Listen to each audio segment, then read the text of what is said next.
15 তারিখে আসবাবপত্র ক্রয়ের ফরমাশ প্রদান করছে 45,000 টাকা। সুতরাং এই দুইটি আমরা যখন যোগ করে দেব তাহলে 40,000 আর 45,000 যোগ করলে 85,000 টাকা। এই 85,000 টাকা এটি কি লেনদেন নয়।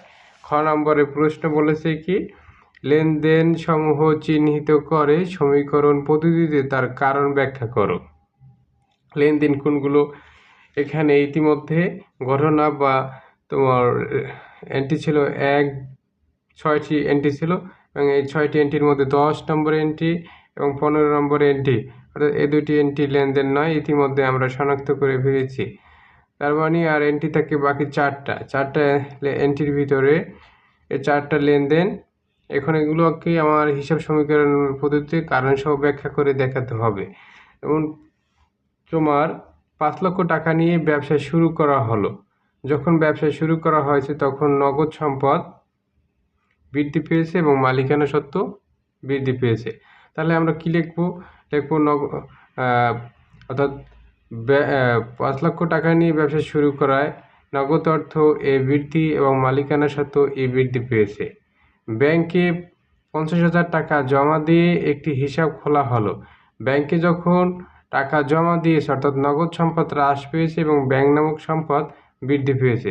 সুতরাং এখানে লিখব ব্যাংকে হিসাব খোলার ফলে নগদ নামক সম্পদ এ হ্রাস এবং ব্যাংক নামক সম্পদে বৃদ্ধি পেয়েছে।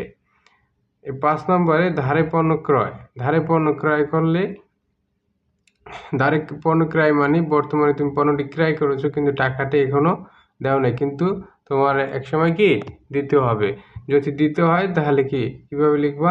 হয়তো দায়ের সৃষ্টি হয়েছে, তাহলে লিখবো ক্রয় হিসাব ডেবিট এবং প্রদ হিসাব ক্রেডিট। তাহলে ক্রয় কি? ব্যয় বৃদ্ধি পেয়েছে। ব্যয় কি? ব্যয় বৃদ্ধি পেলে তাহলে লিখবা ধারে পণ্য ক্রয় করার ফলে মালিকানা সত্ত্ব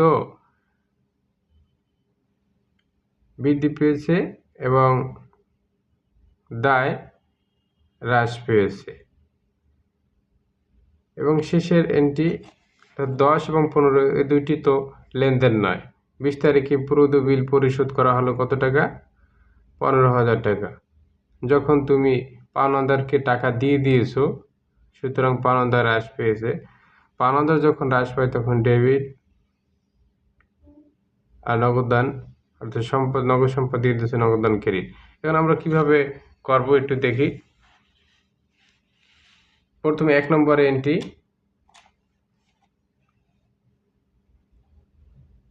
1 লেনদেন। নগদ অর্থ মূলধন স্বরূপ কারবারে আনয়ন করায় নগদ